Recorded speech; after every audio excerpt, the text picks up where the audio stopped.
शेतकरी बंधूंनो नमस्कार.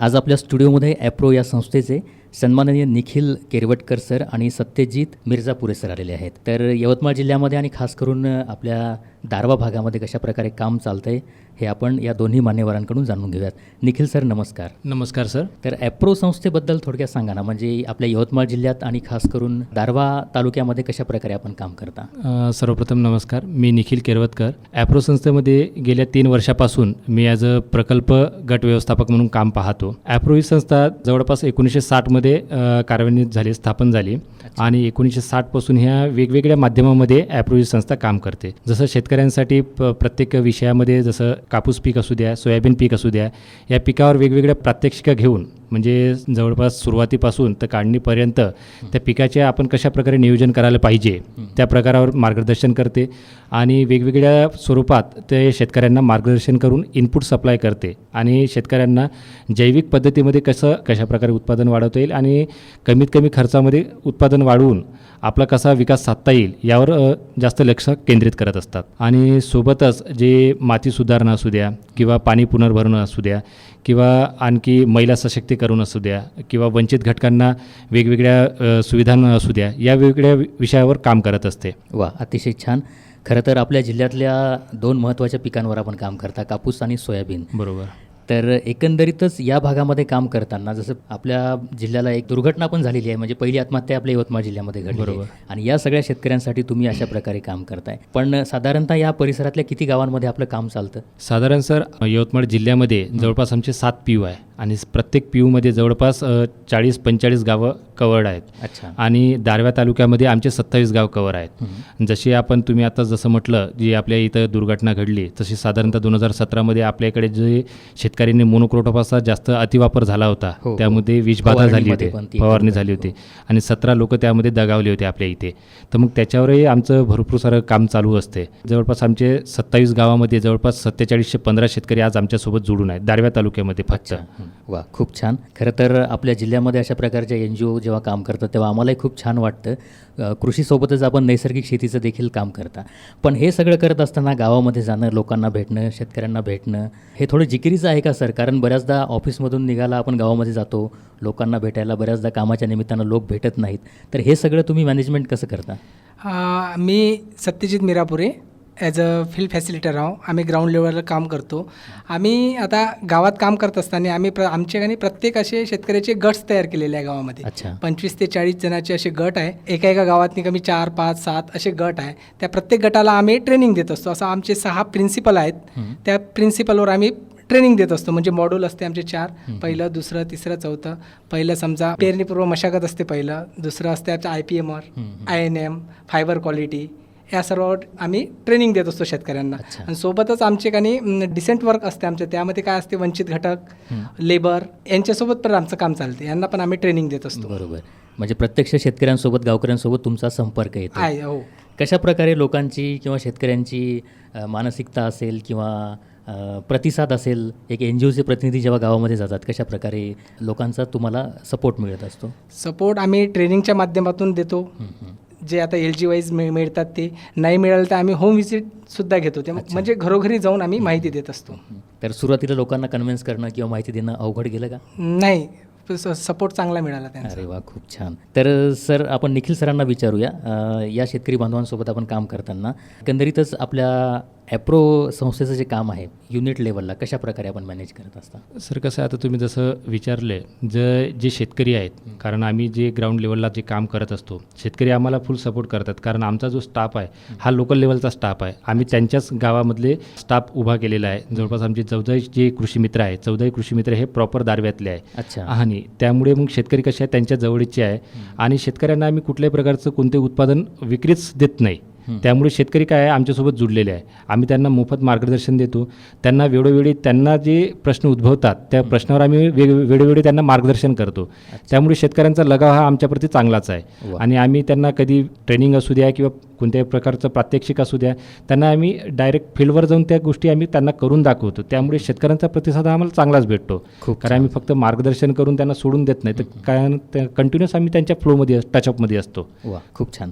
शेतकऱ्यांसोबत आपण जोडलेले आहातच, परंतु महिला शेतकरी असतील किंवा बाकी युवती यांचा सहभाग कशा प्रकारे आपल्या कामामध्ये असतो? आता महिला शेतकऱ्यांचं जर पाहतो म्हटलं तर महिला शेतकरी आपल्या दारव्हा तालुक्यामध्ये किंवा यवतमाळ जिल्ह्यामध्ये थोडं प्रमाण कमी आहे. ॲज अ पुरुषांच्या तुलनेमध्ये महिलांचं प्रमाण कमी आहे. पण महिलांच्या याच्यामध्ये आम्हाला जर साथ जर मिळायची असेल तर आमच्या या स्टाफमध्ये आम्ही महिला कृषीमित्र जोडलेले आहे. अच्छा. आणि त्यामुळे ते महिला कृषीमित्र हे जास्त टचअप असतात महिला शेतकऱ्यांसोबत. आणि मजुरांचे आमचे प्रशिक्षण वगैरे चालू असतात. त्यामुळे महिला शेतकरी असू द्या किंवा मजूर असू द्या, हे आमच्यासोबत चांगल्या प्रकारे काम करतात. तर इतक्या दिवसांपासून आपण या संस्थेच्या माध्यमातून या भागामध्ये काम करतात, दारव्यामध्ये. खरं तर खूप महत्त्वाचे विषय तुम्ही इथे निवडलेले आहेत, जसं की ऑर्गॅनिक फार्मिंग असेल, शेतीच्या संदर्भात. कशा प्रकारे आउटपुट इथून यायला सुरुवात झाली सर? सर, आता पाहतो म्हटलं तर भरपूर वर्षापासून शेतकऱ्यांची आवड ही आता कीटकनाशकावर उडलेली आहे.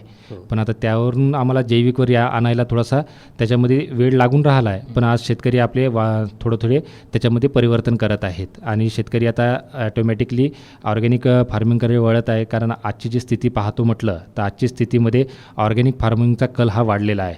आणि कीटकांचे जे काही दुष्परिणाम लोकांना जाणवत आहे, आजची परिस्थिती जे आरोग्य खराब होत आहे शेतकऱ्यांचे किंवा घरच्या लोकांचे, तर ते जाणवता शेतकरी आता ऑर्गॅनिक फार्मिंगकडे वळून राहिले आहे. आणि आम्ही ज्या प्रकारे शेतकऱ्यांना डेमो वगैरे देतो, जे प्रकारे जे आपले नैसर्गिक कीटक असतात, जे शत्रू कीटकांना खातात, त्यांचं आम्ही मार्गदर्शन शेतकऱ्यांना करतो.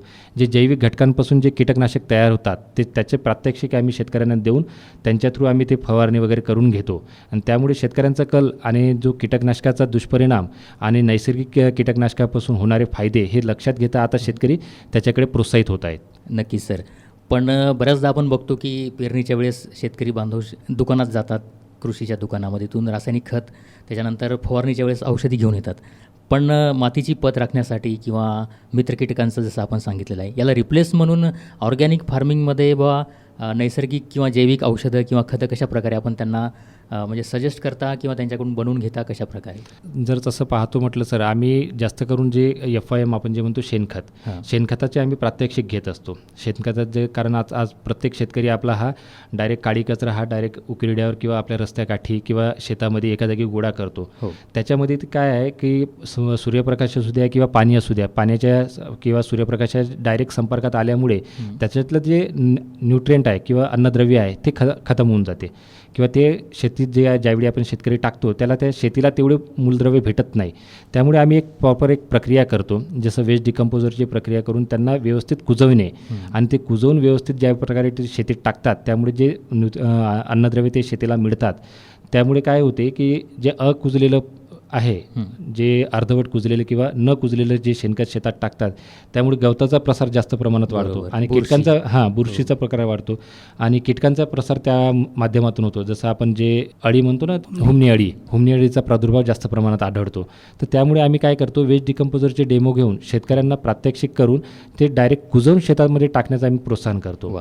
सोबतच आम्ही मागील 3 वर्षापासून जे आपले गांडूळ खत आहे, वर्मी बेड त्यांना शेतकऱ्यांना देऊन आणि त्यांच्या माध्यमातून वर्मी कंपोस्ट तयार करून शेतकऱ्यांना ते टाकण्यास आम्ही प्रोत्साहित करत आहोत. आणि मागील वर्षामध्ये तर आम्ही डायरेक्ट आपल्या दारव्हा तालुक्यामध्ये 3 बचत गटांना ते दिलं आहे, जेणेकरून महिला सशक्तीकरणही व्हावे आणि जास्त प्रमाणात वर्मीकल्चर जे आहे, वर्मीकल्चर बी तयार होणे आणि वर्मी वॉशचाही एक त्या शेतकऱ्यांना चांगला फायदा होतो आणि गांडूळ खत तर सोबतच मिळतेच. नक्कीच. हे झालं खताच्या संदर्भात. आणि फवारणीच्या संदर्भात सर आम्ही त्यांना प्रात्यक्षिके देत असतो. जसं तुम्हाला आता आधीच सांगितलं मी, जसं आपलं दशपर्णी अर्क असू द्या, निंबोळी अर्क असू द्या किंवा जीवामृत असू द्या, बीजामृत असू द्या, ब्रह्मास्त्र असते, निमास्त्र असते, या प्रात्यक्षिके आम्ही शेतकऱ्यांसोबत त्यांच्या फील्डवर तयार करतो. त्यांना निविष्ठा आणायला लावतो किंवा आमच्या माध्यमातून काही निविष्ठा गोळा करून आम्ही शेतकऱ्यांसोबत या प्रात्यक्षिके करून शेतकऱ्यांना प्रात्यक्षिक डेमो देतो. जेणेकरून काय होते की त्याचं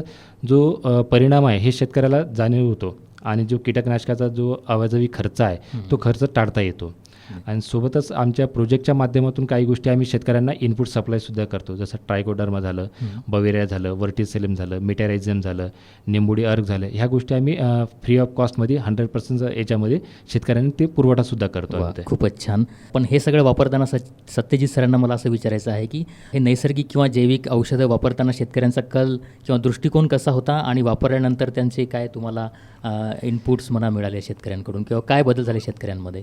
तसं तर सर ते खूप अवघड गेलं ते त्यांना सुरुवातीला सांगायला हो, कारण म्हणजे कारण- कीटकनाशकावर जास्त त्यांचा विश्वास होता. पण आम्ही असं गावात निघाणी 3-4 असे डेमो फार्मर निवडतो. त्या डेमो फार्मरला आम्ही प्रत्येक म्हणजे कीटकनाशकाचा स्प्रे 40-45 दिवसानंतर करायला सांगतो. आणि पहिली कीटकनाशकाची फवारणी निंबोडी अर्क, दशपर्णी अर्क असं आम्ही बरेच त्यांच्याकडून तयार करून घेतो, जीवामृत. अच्छा. पण आता बरेच असे शेतकरी आहे की त्यांच्याकडे वळले ते म्हणजे आता करायला इच्छुक आहे. बरोबर. तर वापरल्यानंतर शेतकऱ्यांचं काय म्हणजे बाबा रासायनिकमध्ये आपण एक इझिली मिसळून फवारणी करतात शेतकरी. हे बनवा 10 प्रकारची झाडं आणा, त्याचा पाला करा. थोडी मेहनत आहे पण फ्रीमध्ये होत आहे ना ते, म्हणजे पैसे लागत नाही त्याला. बरोबर बरोबर. तर अतिशय छान ॲप्रो संस्थेच्या माध्यमातून सर आपण करताय. निखिल सर आणि सत्यजित सर आपण आमच्या स्टुडिओमध्ये आलात आणि ॲप्रो संस्थेच्या माध्यमातून दारवा विभागात ज्याप्रमाणे काम चालू आहे त्या प्रकारे तुम्ही शेतकरी बांधवांना सांगितलं. आणि शेतकरी बांधवांना आम्ही हे सांगू की ॲप्रो संस्था असेल किंवा बाकी कुठली संस्था असतील, या संस्थेचे प्रतिनिधी जेव्हा आपल्या गावामध्ये येतात तेव्हा त्या संस्थेच्या प्रतिनिधींना समजून घ्या, त्यांना सपोर्ट करा, जेणेकरून ते तुमच्यासोबत चांगल्या प्रकारे काम करू शकतील आणि नवीन माहिती असेल किंवा सरांनी सांगितलं निविष्ठा असतील ते आपल्यापर्यंत पोहोचू शकतील. सर, तुम्ही आज कार्यक्रमात आलात, आमच्याशी बातचीत केली, त्याबद्दल खूप खूप धन्यवाद. धन्यवाद सर. आमच्या गप्पा प्रगतीचा नवा टप्पा मनातली गाणी रेडिओ नवसंजीवनी आपली बोली आपली भाषा सोनेरी भविष्याची नवी आशा शेती माती आणि पाणी रेडिओ नवसंजीवनी. रेडिओ नवसंजीवनी FM 89.6 MHz, नवसंजीवन शिक्षण प्रसारक मंडळ दारव्हा, कृषी विज्ञान केंद्र सांगवी रेल्वेद्वारा संचलित आत्मा यवतमाळ यांच्या सहयोगाने कृषी विज्ञान केंद्र सांगवी रेल्वे परिसरातून FM बँड 89.6 MHz वरून साधारणतः 20 ते 25 किलोमीटर अंतरातल्या परिघामध्ये एका सकाळी 11 ते सायंकाळी 5 वाजेपर्यंत. तसंच आमचे निवडक कार्यक्रम यूट्यूबवर जगभरात कुठेही ऐकण्यासाठी रेडिओ नवसंजीवनी या यूट्यूब चॅनलला सबस्क्राईब करा. नव्या विचारांची नवी दिशा, नव्या स्वप्नांची नवी आशा शेती माती आणि पाणी रेडिओ नवसंजीवनी रेडिओ नवसंजीवनी.